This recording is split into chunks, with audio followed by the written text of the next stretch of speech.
Hello student, class 10th chemistry chapter first chemical reaction and equation का last lecture होगा हमारा, last video होगा। आज ये कंप्लीट हो जाएगा।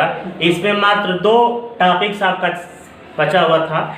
पहला टॉपिक्स कोरिजन और दूसरा टॉपिक्स था आपका रैंसिडिटी।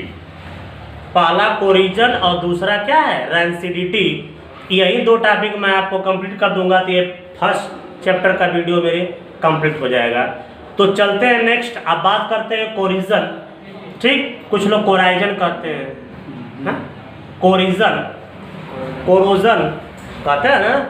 यह it is the slow eating up of the metals by the action of air and moisture. मतलब कोरिजन एक तरह से, यदि कोरिजन कोई लगता है in case of iron, iron के केस में यदि कोई कोरिजन लगे, कोई चीज हो, तो उसको आप कह देंगे, रस्ट का नाम दे देते हैं। आप देखते हैं उसमें फॉर्मेशन ऑफ रेडिश ब्राउन। ठीक, कोरिजन में आप देखते हैं जब रस्टिंग लगता है, ठीक, तो the formation of reddish brown of layer, माने उसके ऊपर जंक, जिसको आप लोग गांव में कहते मूर्छा कहते हैं ना, जंक नहीं कहते कि मूर्छा लग गया कहते हैं ना। तो ऐसा वर्ड आप देखते हैं, इस चीज को देखते हैं। कोरिजन कई तरह का होता है। कोरिजन जैसे, ठीक, कॉपर मेटल पर लगता है तो उस पर ग्रीन कोटिंग जम जाती है, ग्रीन कोटिंग हो जाती है, ग्रीन लेयर हो जाता है, तो मतलब उसका कोरिजन होता है। क्या होता है, कोरिजन हो जाता है। ठीक, तो कोरिजन हर चीज में अलग अलग होता है। कोरोजन जो है, कोरिजन जो बोलते हैं, या दोनों आयरन के केस में होगा तो कहेंगे कि रस्टिंग हो रहा है, रस्ट लग रहा है, जंक लग रहा है, मूर्छा लग रहा है, कहते हैं ना कि ऐसे होता है सब चीज को। तो इतना चीज देख लीजिए, मैंने क्या बताया था कि it is the slow eating up of the metals या active metals by the action of air and moisture. तो सबसे बड़ा चीज यह है, कहेंगे कि जंक लगता कब है, रस्टिंग कब होती है, कोरिजन कब होता है, तो कहेंगे कि कोई भी मेटल्स, ठीक, आयरन कोई चीज हो, जब एयर एंड मॉइस्चर के कांटेक्ट में आता है। पूछा जाता है ना कि what is condition for rusting या रस्ट कोरिजन। आप बताओगे कि जब वही कोई भी मेटल से दी, ठीक, आयरन या आप कह सकते हैं मेटल, ठीक, कोई भी मेटल्स हो, आयरन हो, यदि वह एयर एंड मॉइस्चर के कांटेक्ट में आएगा तो वह कन्फर्म है कि उस पर जो है जंक लगना, रस्ट लगना यह होगा। लेकिन आप कहेंगे कि स्लो ईटिंग, और जंक एक दिन में थोड़ा लग जाएगा। जंक आपका, ठीक, धीरे धीरे धीरे लगता है, ठीक, महीना लग सकता है, 6 महीना लग सकता है, साल भर लग सकता है जंक लगने में। साल भर तो नहीं लगेगा, 1-2 महीना पकड़ लेता है जंक, रस्ट लग जाता है उसमें। लेकिन स्लो ईटिंग है, यानी कि आज लाए बस शाम तक लग गया आपको।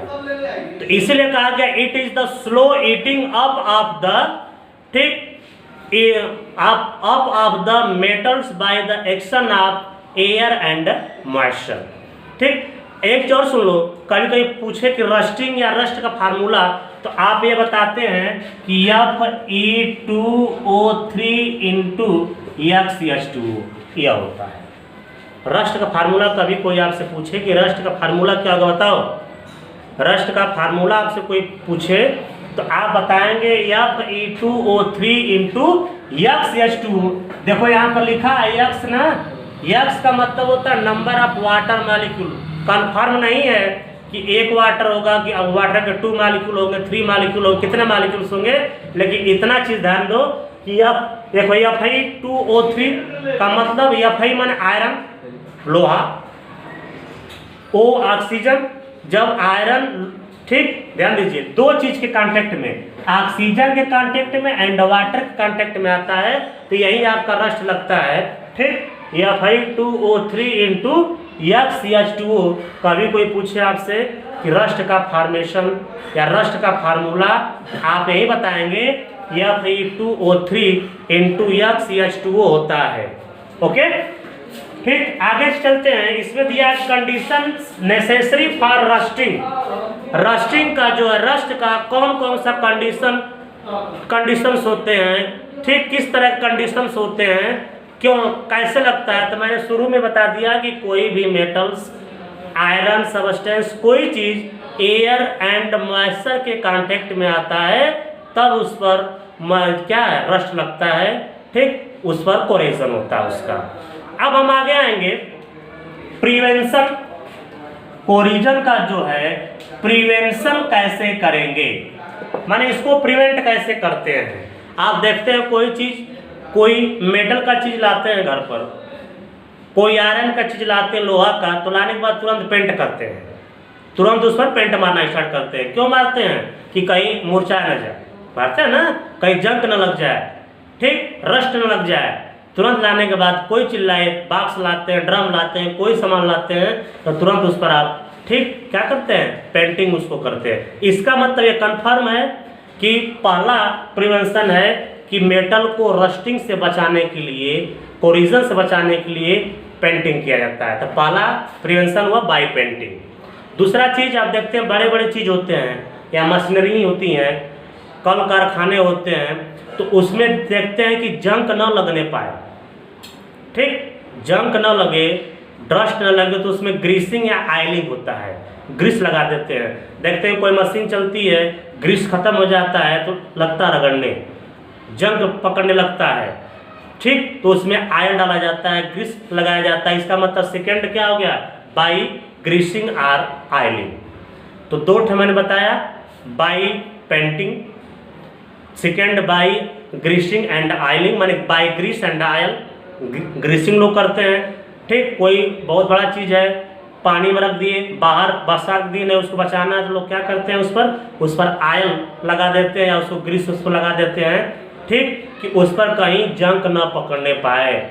कुछ लोग तो मोबिल लगा देते हैं, उससे भी न पकड़ने पाए। तो इस तरह से मैंने दो बताया, दो प्रिवेंशन मैंने बताया आपको। पहला प्रिवेंशन बाई पेंटिंग, दूसरा बाई ग्रीसिंग एंड आयलिंग, तीसरा होता है by plastic coating. By plastic coating, आप देखते हैं कोई फर्नीचर हो या कोई वैसा चीज़ हो, तो उसमें भी उसको बचाने के लिए, या आयरन का हो, आयरन का भी होता है, उसको बचाने के लिए लोग क्या करते हैं, प्लास्टिक का कोटिंग कर देते हैं, प्लास्टिक चढ़ा देते हैं, प्लास्टिक लगा देते हैं उस पर, कि उससे जो है बाहर का एटमॉस्फेयर का एयर या मॉइस्चर उस पर कांटेक्ट न करे, उस पर उसके कांटेक्ट में ना आने पाए, तो उसको भी कह सकते हैं बाई प्लास्टिक, ठीक, by plastic coating. Okay, third point, 3 point हो गया। नेक्स्ट पॉइंट चलेंगे बाई गैल्वेनाइजेशन। गैल्वेनाइजिंग का मतलब होता है जिंक का सॉल्यूशन बना लेते हैं, जिंक का एक और सॉल्यूशन बना करके उसमें क्या करते हैं, उसमें आप डाल देंगे, क्या डालेंगे, ठीक, किसी भी सब्सटेंस को बचाना है उसमें, उसको डिबो करके फिर रख देंगे, डूब गया पूरा, उस पर कवर हो गया, उसको हटा देंगे। तो बाई गैल्वेनाइजेशन हमारा हो गया। नेक्स्ट हमारा होगा बाई एनामेलिंग, एनामेल चढ़ा करके उस पर, एनामेल का लेयर चढ़ा करके, ठीक, इस तरह से इसको हम लोग करते हैं। तो प्रिवेंशन कई चीज होता है, और एक सबसे मोस्ट चीज है बाई फार्मिंग एलॉय। रूल तो कई है, एलॉय को बना करके, एलॉय यदि बनाते हैं, आप देखते हैं एलॉय बनता है ना, एलॉय, तो एलॉय जब बनाते हैं, एलॉय का मतलब होता है मिश्र धातु, माने कई एक्टिव मेटल्स को ऐड कर लेते हैं, उसको मिक्स करके बनाते हैं, तो उस पर जैसे स्टेनलेस स्टील हुआ, ठीक, यूटेंसिल्स हुई, तो उस पर देखते हैं जंक नहीं लगता है जल्दी, उस पर रस्ट नहीं लगता है। तो इस तरह से कई तरह का प्रिवेंशन है बचाने का, ठीक ना, आप देख रहे हैं। तो नेक्स्ट आपका होगा रैंसिडिटी। रैंसिडिटी देखिए, कोरिजन का प्रिवेंशन के बाद हम लोग बात करेंगे रैंसिडिटी की। प्रिवेंशन मैंने बता दिया, कोरिजन क्या है, प्रिवेंशन क्या है, उसका बताने के बाद इस चैप्टर का लास्ट टॉपिक है rancidity. What is rancidity? When food containing oils and fats are expose to into air, मैंने कह रहा है कि ऑयली या फैटी फूड्स को यदि उसको एयर में एक्सपोज कर दिया जाए, किसमें एक्सपोज करें, एयर में एक्सपोज कर देते हैं, तो वह ऑक्सीडाइज्ड हो जाता है। वह क्या होता है, ऑक्सीडाइज्ड होता है।